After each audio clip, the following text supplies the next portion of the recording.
che dobbiamo affrontare. Questi sono anche gli investimenti e l'organizzazione che dobbiamo attivare per far fronte a questi nostri doveri e a quei loro diritti.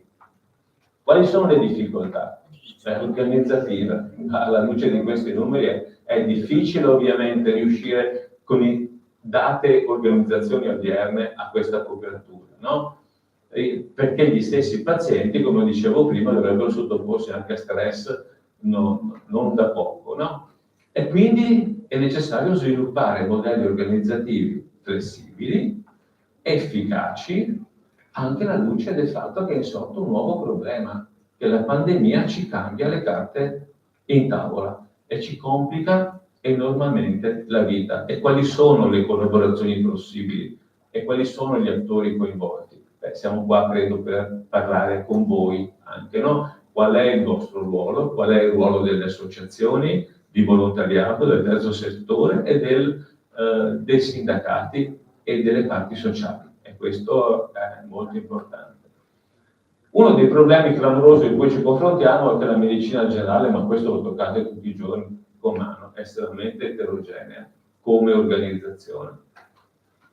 Molte sono le forme organizzate nelle quali sarà agevole la programmazione. Voi avete sentito parlare, e magari qualche vostro medico, è medicina di gruppo integrata, e la formazione, l'organizzazione della medicina di gruppo integrata vuol dire che ho diversi medici nella stessa struttura, che ho molto personale amministrativo, 3-4 segretarie, che ho 2-3 infermieri. Questo non è una cosa da poco. Però, cos'è che deve sapere anche la CISL in questo senso, come numeri? Il 23% dei medici è organizzato in medicina di gruppo integrata in Veneto. Ribaltiamo una questione. Soltanto il 23% della popolazione veneta oggi può accedere a strutture di medicina generale dignitose, perché questo è uno standard europeo. Il 50% dei medici lavora da soli. Allora la domanda è: in un paese, in una regione che si accomuna a Nord Europa ai grandi standard, questo dato è un dato dignitoso, è un dato compatibile con un livello europeo? Assolutamente no. Il 50% dei medici di medicina generale oggi lavora da solo, facendo tutto da solo. Ok? Questo è un dato importante, perché o partiamo da questo dato o se no ci raccontiamo un sacco di frottole, perché giustamente pretendiamo, ma dobbiamo confrontarci con queste situazioni. Non perdete paura da questa slide, però cosa voglio dire? Che noi dobbiamo riorganizzare territorialmente la medicina generale intorno a una struttura che si chiama aggregazione funzionale territoriale, AFT, che non è altro che un ambito territoriale nel quale sono presenti diversi studi medici con diversi livelli organizzativi in questo momento. Vedete, medico che lavora da solo, associazione, dopo vi spiego che cos'è, medicina di gruppo integrata, medicina di gruppo semplice. Cioè oggi in Veneto ci sono queste costellazioni diverse. Se da un certo punto di vista questa costellazione vuol dire che riesco a coprire tutto il territorio veneto disperso demograficamente, da Verona, Padova, Venezia, Treviso, città metropolitane, al Comelico, all'Agordino, a Rodigino, ok?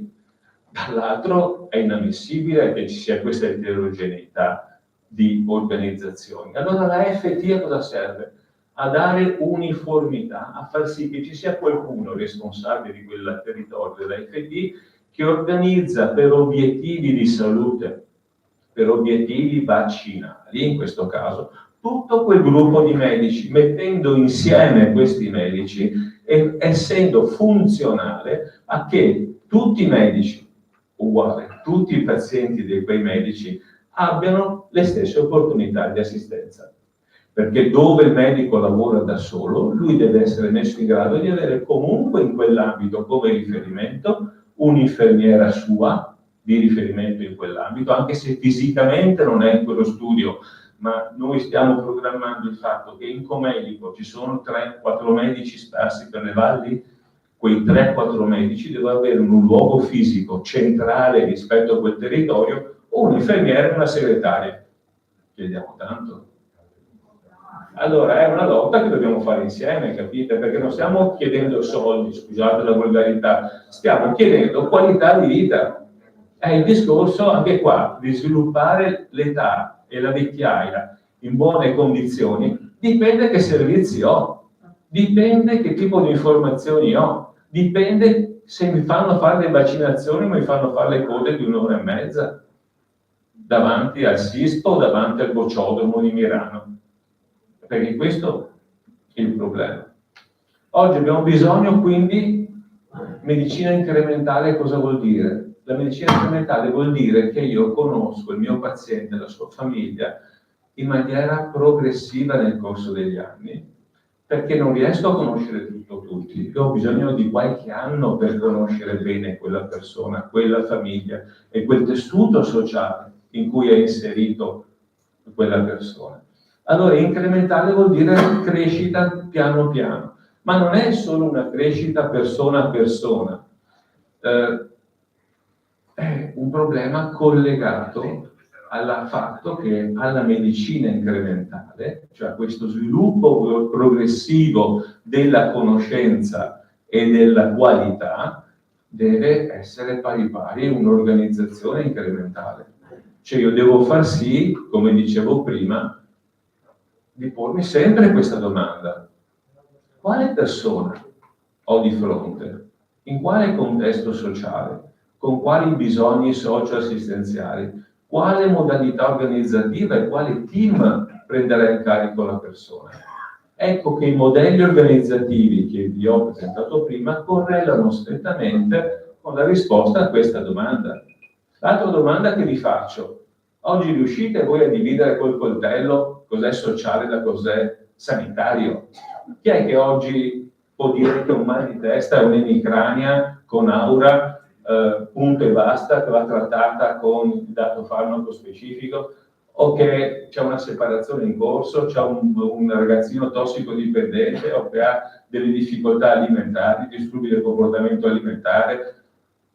È tutto molto più complicato, non è mai così semplice. Abbiate il terrore di chi ha le soluzioni precostituite in sanità e in salute. Dovete allontanarvi da quelle persone che sono pericolosissime, o da quei medici che dicono faccio tutto mio, non ti preoccupare. Sono pericolosissimi, sono i più pericolosi. Quindi attenzione al fatto che stiamo parlando di democrazia di diritti. Accedere ai servizi essenziali come quelli socio-assistenziali è un diritto democratico. Se poi ci troviamo di fronte, non guardate tutta questa roba, ma guardate soltanto in basso a destra 375. 375 sono i medici che in Veneto andranno in pensione entro domani, 2024. Fate 375 per 1500, 1600 e voi capite quanti cittadini ne sono di mezzo. Non sto dicendo che quei cittadini rimarranno senza medico, sto dicendo il problema, sto dicendo la quantificazione del problema e quanto sia importante non continuare a caricare di pazienti il medico di medicina generale che lavora da solo, perché uno che lavora da solo fa già fatica a fare il suo, se gli dai 1800 pazienti, che vuol dire raggiungere i 2000 pazienti, perché c'è un 5% in più, le riunioni familiari, eccetera, eccetera. Oggi ci sono colleghi, pochi che lavorano da solo per fortuna, ma che hanno più di 2000 pazienti. Credo che questo sia molto molto pericoloso e noi dobbiamo pretendere che la medicina generale possa organizzarsi in maniera dignitosa, come dicevo prima.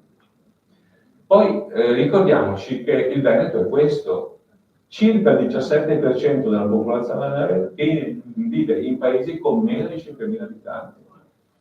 17% meno di 5.000 abitanti.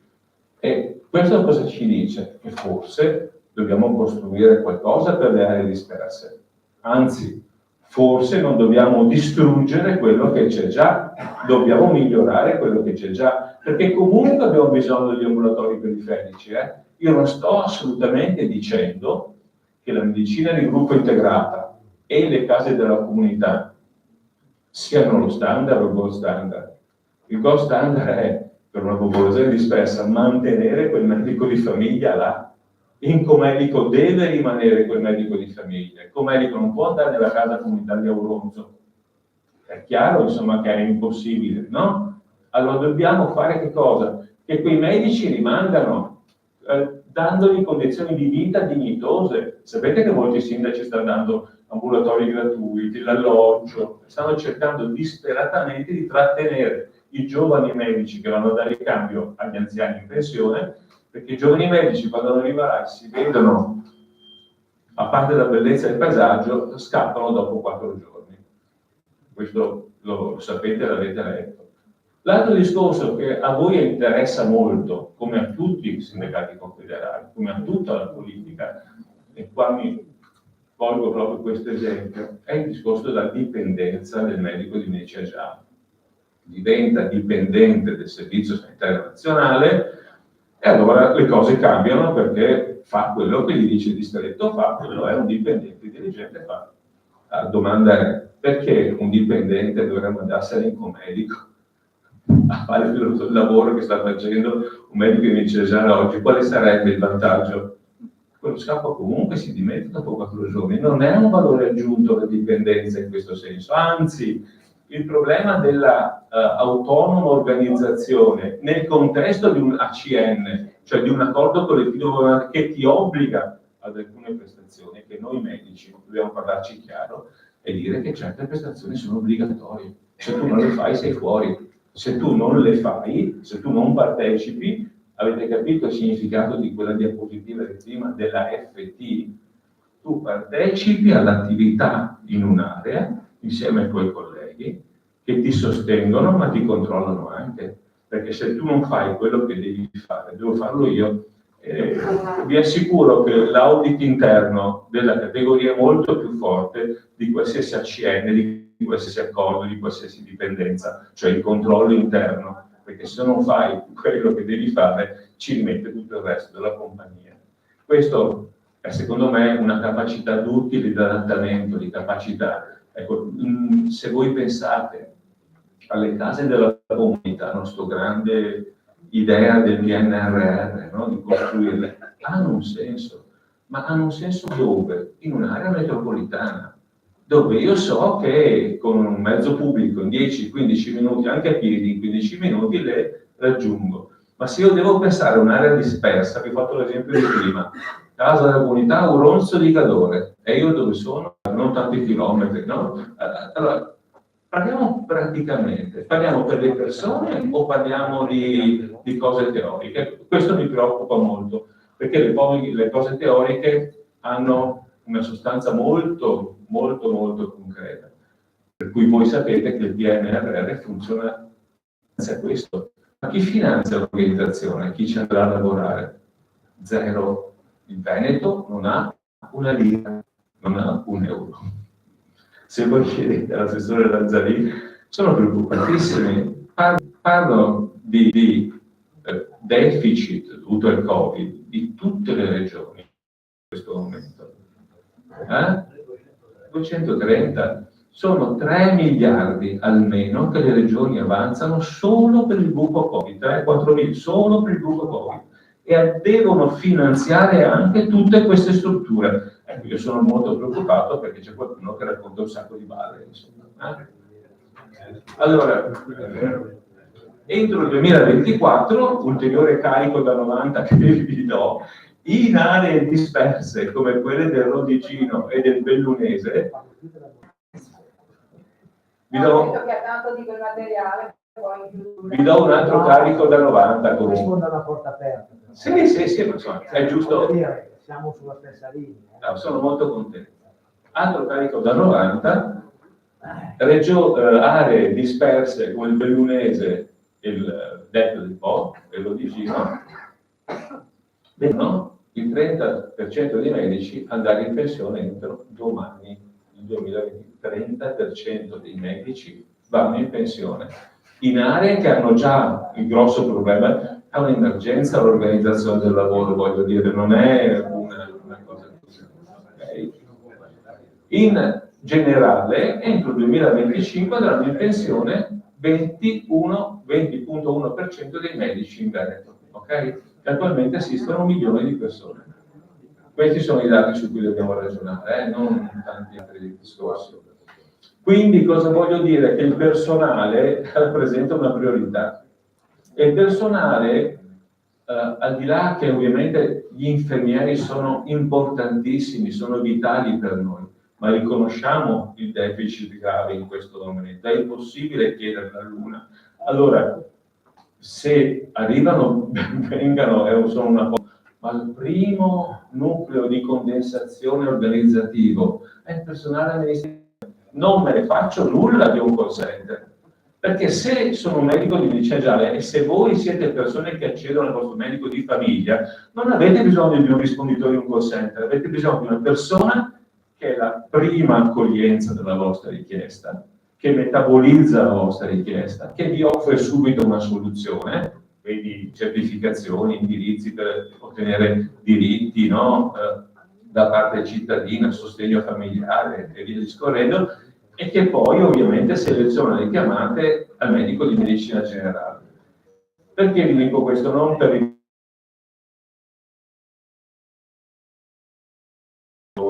cercare il vostro medico di famiglia, lo sappiamo, ma non è il medico di famiglia, vi assicuro, che stacca la spina.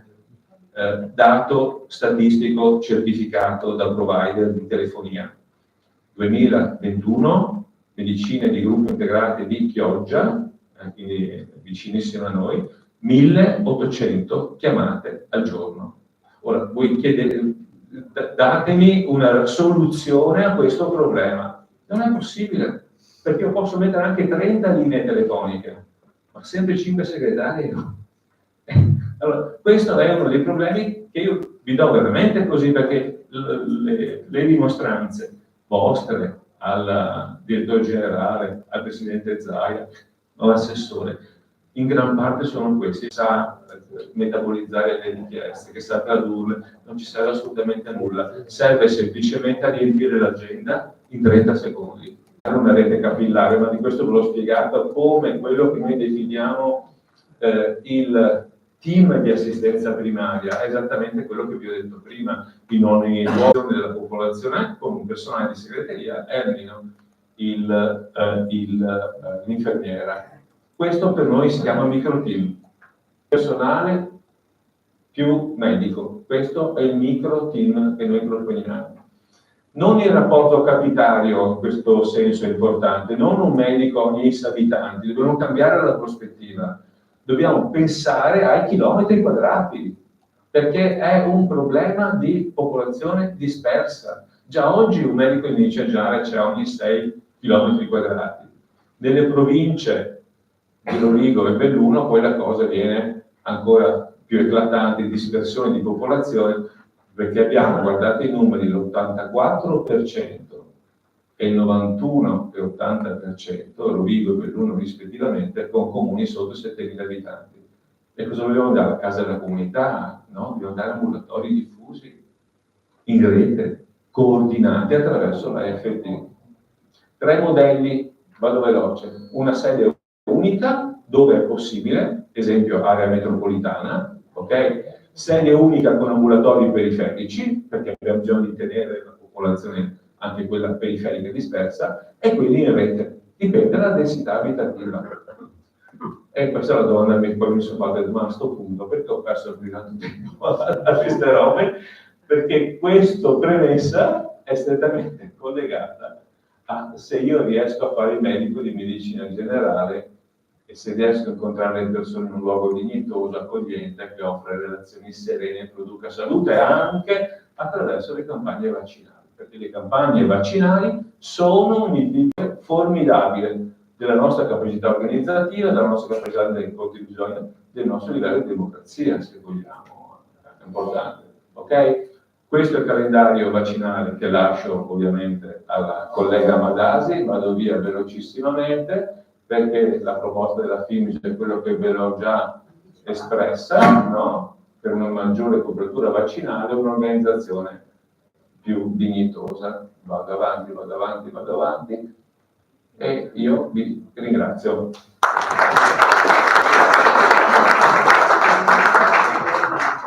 Grazie per l'efficacia e una condivisione totale sul mettere al centro la persona. È il nostro, diciamo, è il nostro core business, è l'obiettivo che abbiamo e sento che fa parte anche del suo. Ringrazio invece Cinzia Bonan, che in rappresentanza della CIS regionale ha voluto partecipa e credo anche molto interessata in quanto segue direttamente il comparto ed è anche una conoscitrice, perché ha fatto. Vediamo un attimo l'organizzazione, ma brevemente. Evitiamo le domande adesso, dopo l'intervento del dottor Cassola, le rinviamo al successivo all'intervento della dottoressa Nadasi, però una gliela concediamo alla segretaria, vero? Allora, facciamo... Allora, no, il discorso è, la prima è una comunicazione, un'informazione anche ai nostri relatori, che noi come sindacato, relativamente anche all'invito ad essere attori nel territorio, fare comunicazione e informazione, sull'invecchiamento attivo abbiamo in via sperimentale, con i limiti che possono esserci stati, fatto uscire una nostra pubblicazione, quindi come invecchiare, fornendo indicazioni, facendo comunicazioni, cercando nel nostro piccolo di fare formazione, di dare delle conoscenze nella logica della cultura della prevenzione e anche della cultura. Però la domanda provocatoria, prima di passare alla dottoressa, che è molto preoccupata, perché dice devo ancora cominciare e guarda quante questioni escono fuori, quindi le assicuriamo che non si deve preoccupare di noi, è un ambito in cui si ragiona e si discute con serenità. Però si parlava prima delle medicine di gruppo, ma in Veneto sono fallite le medicine di gruppo e quindi questa è stata anche la volontà di chi, perché sono fallite? Perché se quel percorso iniziato 2 o 3 anni fa avesse comunque avuto una continuità e fosse stato più sostenuto, forse adesso avremmo più medicine di gruppo. Allora, le medicine di gruppo integrate non sono fallite. Allora, il confronto, che siano poche è un'altra questione, che non sono state più finanziate, ma non perché sono fallite. Sicuramente sono una struttura onerosa, perché è ovvio che c'è personale, perché c'è un livello di organizzativo molto complesso. Se voi guardate i dati della dottoressa Ghiotto, ex... Ha fatto formazione a noi. Esatto, allora, i dati dimostrano esattamente il contrario, che dove ci sono le medicine di gruppo integrate, i risultati di salute sono molto più elevati rispetto al medico che lavora da solo e alle medicine di gruppo secco. Perché non hanno avuto una diffusione nel territorio, era questo. Adesso, sì, no, ma... Non fallite come modello. No, ma arrivo. Allora, rappresento il 23% perché solo il 23%? Allora, perché sono costose, perché non biseschei, questa è la risposta che ci dà. Milano è fallita. Allora, se ragioniamo in questi termini, se ragioniamo per aneddoti, non ne veniamo fuori. Ma è così la politica, non ve l'ho detto apposta, perché poi quando parli con i politici, sono questi gli elementi che vengono fuori.